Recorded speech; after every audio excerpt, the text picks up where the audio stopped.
Good morning, good afternoon, good evening, wherever you are, whenever you are. Welcome to a new DC live stream. I'm your host, Matt Batiri, here with you today, once again, with my co-host, Wasim Debussy. How are you, my friend? I'm good, Matty. How's your week been? Yeah, very good. I mean, how can you not like your bags pumping when Bitcoin rushes to $19,000 this week? And I spoke about it on Monday. I said, what would give me confidence in the market again is to see Bitcoin do Bitcoin things and have $1,000 candle in a day. So we've had that occur over the past 24 hours. I'm sure everyone watching this stream who's in the cryptoverse should be at least holding some Bitcoin in their portfolio. That is the number one thing that I don't recommend as financial advice, but look, it's a big recommendation that you should have the OG, the godfather of crypto in your wallet, offline, of course, unless you're trading it, and hopefully you've seen some good returns. So where do you see Bitcoin going from here? Do you see it going up to 28,000, or do you see it Look, I think we've had a really good push to the upside. I think we need to cool off just a little bit. It doesn't have to be a big bit, just a little bit.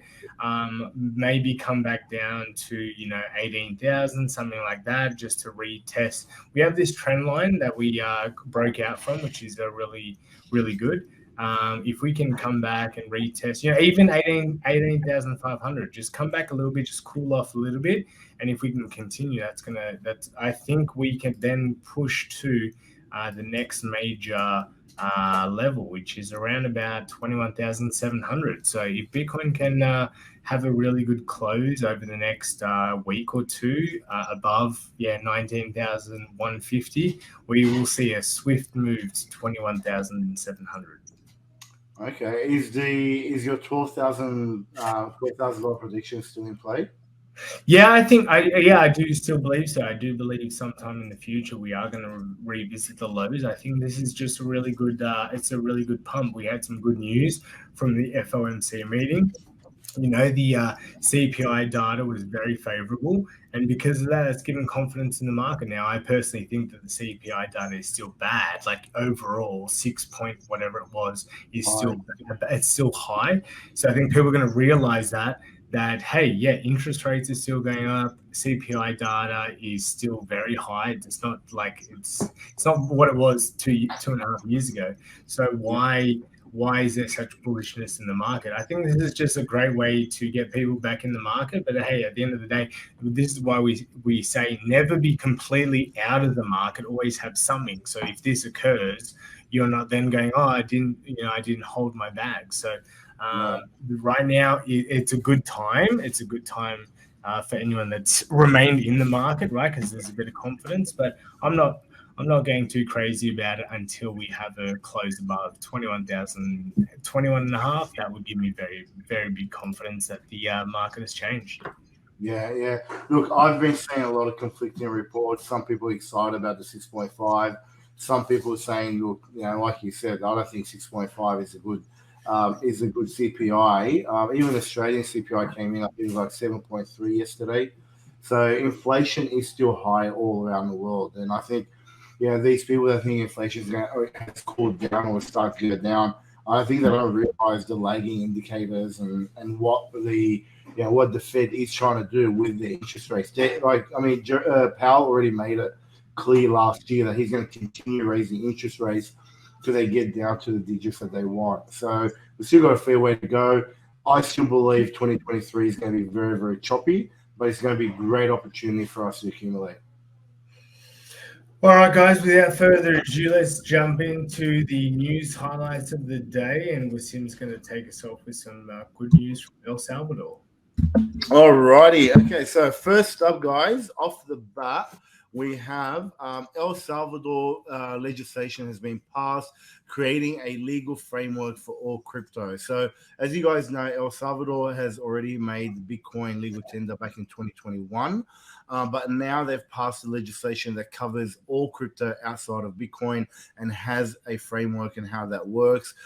It's the first mover advantage for the country where they're really spearheading the crypto adoption. They're really attracting crypto entrepreneurs and crypto businesses. There's also talk about the volcano bonds, which are going to be coming out. There was some news that we spoke about that last week, or was it Tuesday? I can't remember now.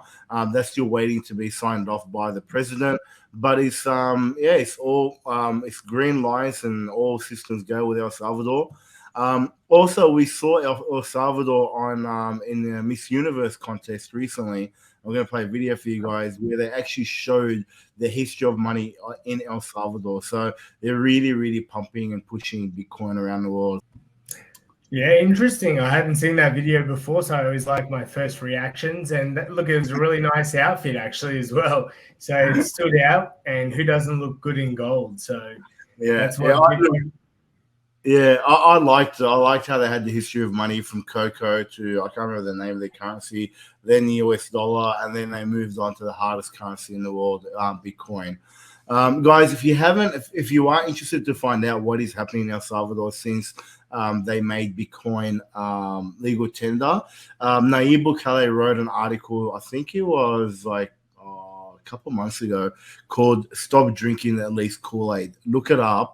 And read about all the great changes that they've done in their country, the growth they've had, the GDP growth, increasing employment, new businesses, reduction in crime, tourism.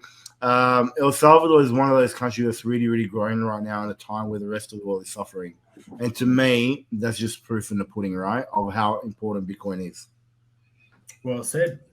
All right, moving on. We have the second article. Binance secures its 7th approval in Europe with Swedish regulators, Cryptopolitan says. So basically, you should know by now that they're the biggest exchange on the market, centralized exchange. So if you've got money on there, we always recommend you should have your coins off exchanges unless you're a trader. But that being said, so they got registered as a financial institution in Sweden for virtual currency management and trading. This is the 7th EU country in which the platform has been granted such a license, following Italy, France, Spain, Poland, Cyprus, and Lithuania.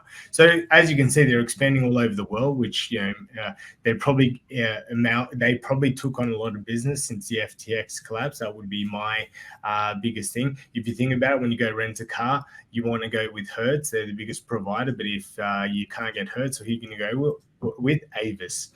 Avis is the second biggest car licensee. So the thing is, if you're with Avis, you're probably then going to go up to number 1, not number 3. So they probably absorbed a lot of money at the moment. And Binance CEO Changpeng Zhao, CZ, as he is known on Twitter, has announced that the company plans to increase its workforce by 15 to 30% in 2023. So the plans are part of the company's efforts to become well organized before the next crypto bull run. So this comes at a time when several other industry exchanges have been cutting off staff expenses, including Kraken, who let go about 30% of their staff in November, and Huobi and Coinbase both announcing that they're going to lay off 20% of their workforce in 2023. So from what I have been looking at, I don't think Binance has laid off anyone. There was not any sort of post about it. Wasim, did you hear anything of Binance laying off anyone? No, I have not heard anything about Binance laying off any of the things.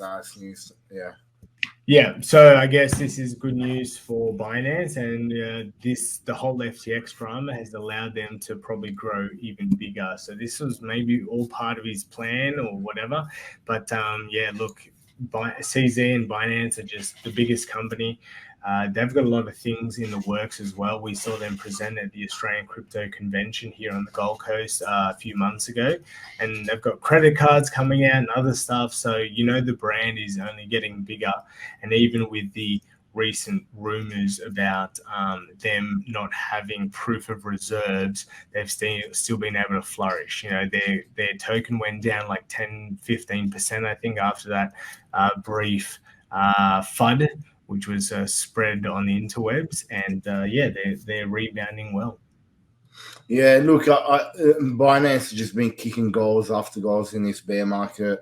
They've become like an unstoppable machine. They just keep growing. They've done so many partnerships, so many new licenses. Even an update on the article we mentioned last week, or maybe earlier this week, about how there was some resistance about them buying out Voyager Digital.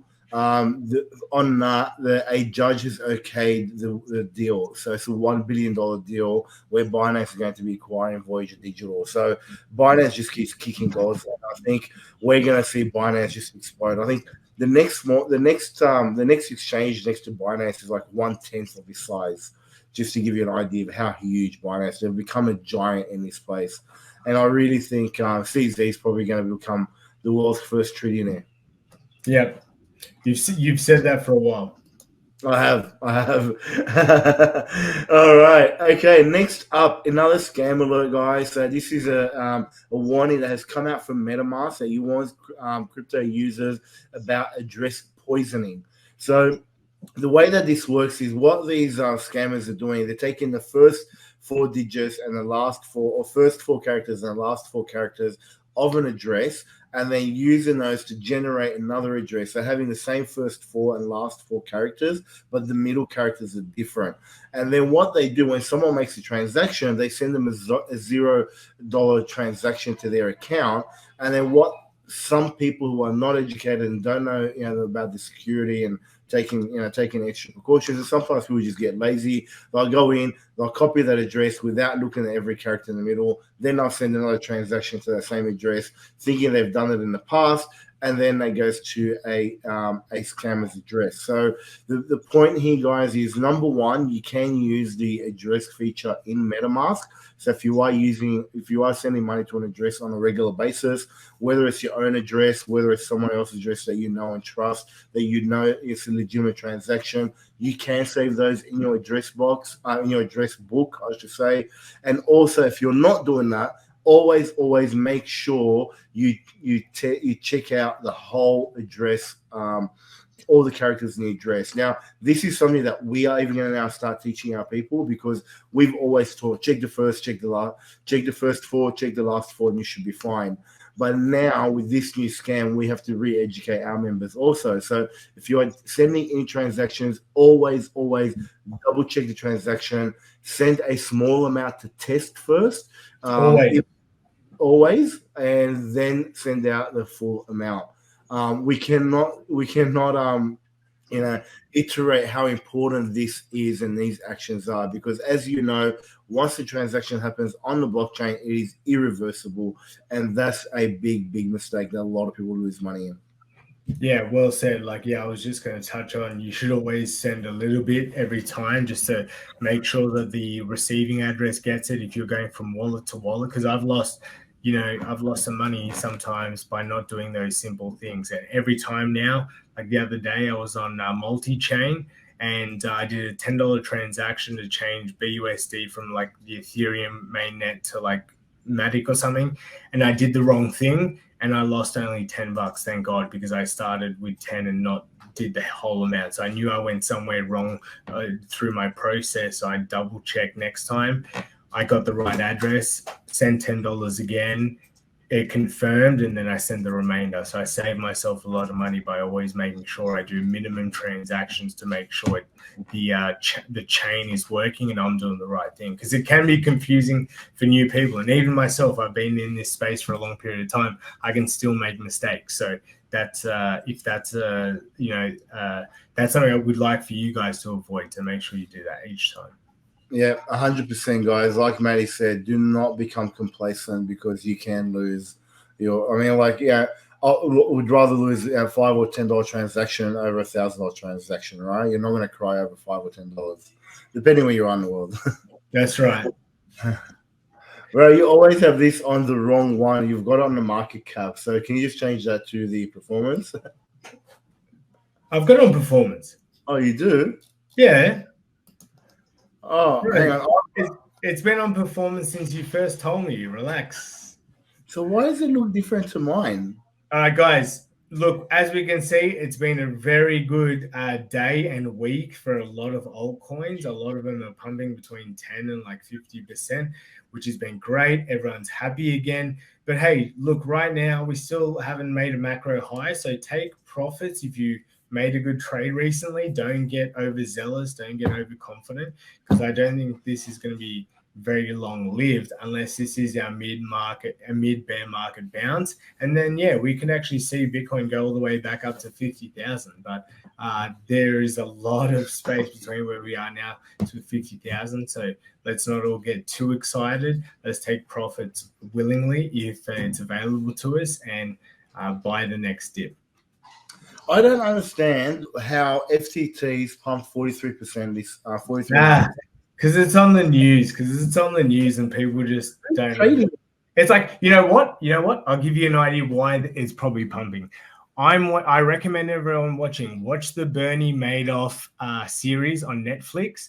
So another series recommendation by Maddie. Yeah, guys, I recommend you watch it, because in the series, the first time that things come to light or there's a red flag and he passes it, because he passes the SEC audit, more people invest, which starts the entire Ponzi scheme. So this is the thing. Wow. A lot of people think if FTT can actually get through this, it's going to absolutely moon. But we all know that it's like putting a 1,000,000 to 1 odds on a horse. Betting on FTT right now is like you're just gambling your money. So I think a scammer. Like, the reality is, you're backing a scammer, someone who has intentionally stolen millions and billions of dollars off people. Yeah, because people are putting money into FTT because they're speculating. The same way that as Luna was crashing, you'd see big bounces because people like, I can't believe this is actually happening. I'm sure they're going to recover. I can grab Luna at a really cheap price. The same thing is happening now with FTT. People are just not realizing that it's actually completely dead unless someone picks it up, and that's why they're speculating on it. Yeah. Strange things out there. Strange things that people do out there. All right. Over to the market cap and the Coin360, I should say. As you guys can see, we've got Bitcoin going up by 3.43% in the past 24 hours.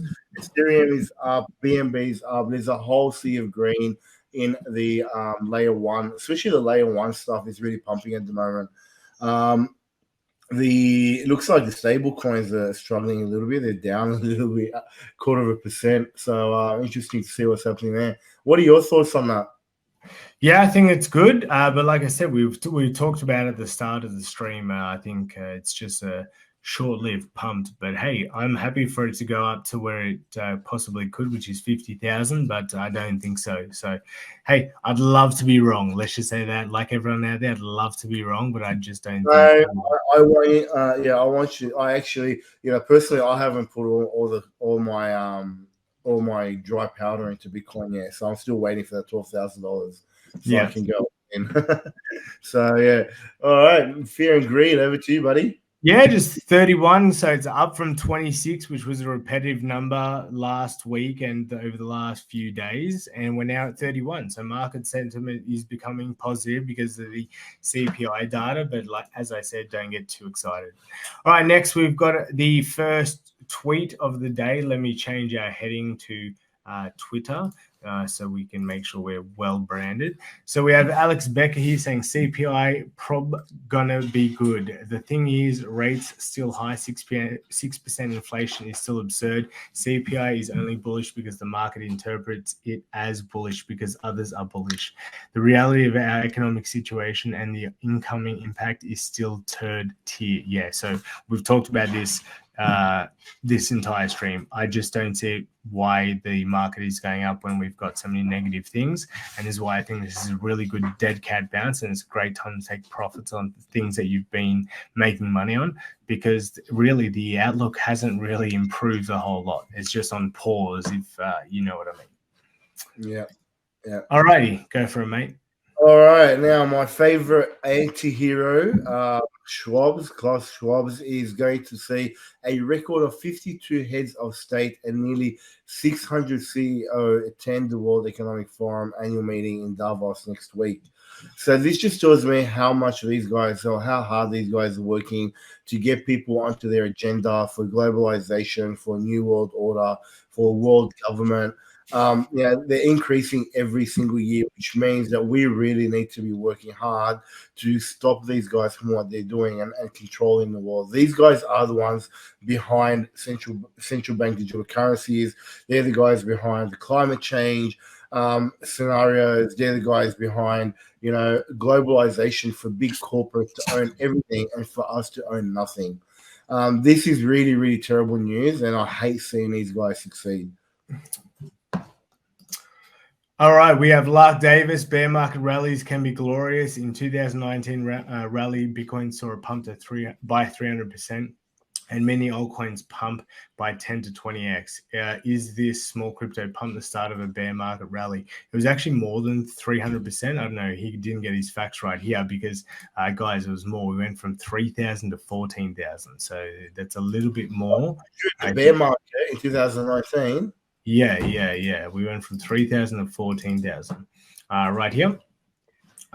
This pump right here, I don't think it was, what did he say? He said 300%.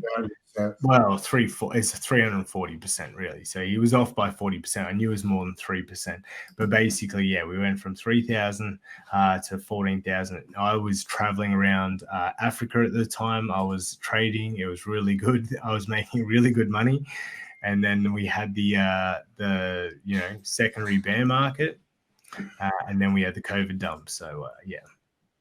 Okay. All right. So do you think we can have a 300% increase in Bitcoin? That would be that'd be 45,000. Yeah. 45,000. Look, it's been done before. 45,000 just seems absurd still in this economic environment. So look, this would be the shortest recession ever if we just jumped out of it. So stranger things have happened. They have. All right, moving on. This is actually quite big news. CoinGate releases Wix integration for crypto payment. So Wix is, if you guys don't know what Wix is a very popular website creation site. So it's basically a lot of people who are amateurs or don't have a lot of businesses or a lot of people who want to create a website. They can get onto Wix, create a website. It's got a very easy to use interface that you can create websites quite easily without having the technical skills to do so. And also they allow you to create e-commerce stores and stores where you can buy things and sell things and whatnot.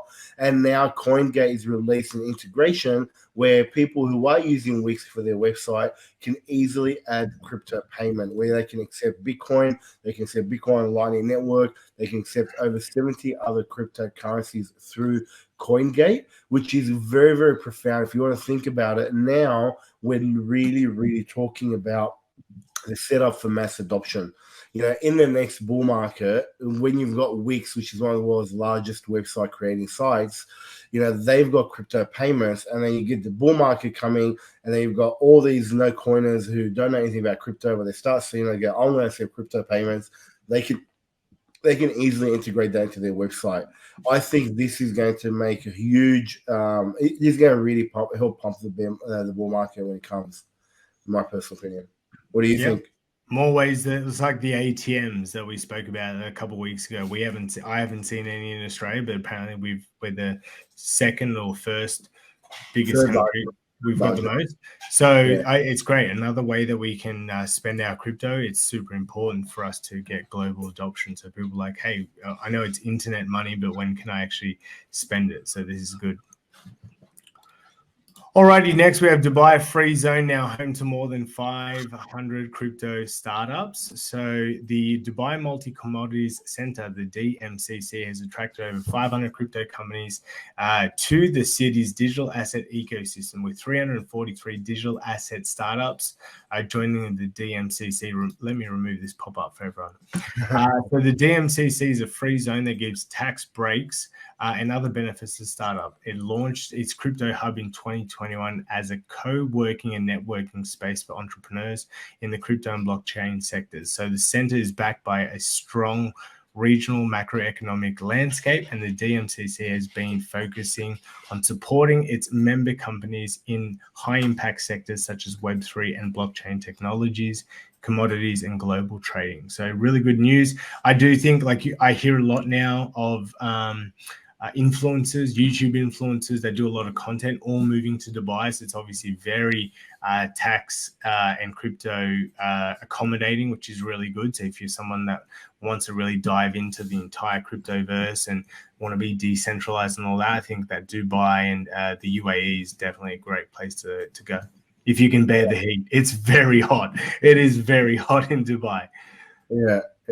Look, yeah, I think one of the things here also is just the amount of new crypto businesses in the middle of a bear market.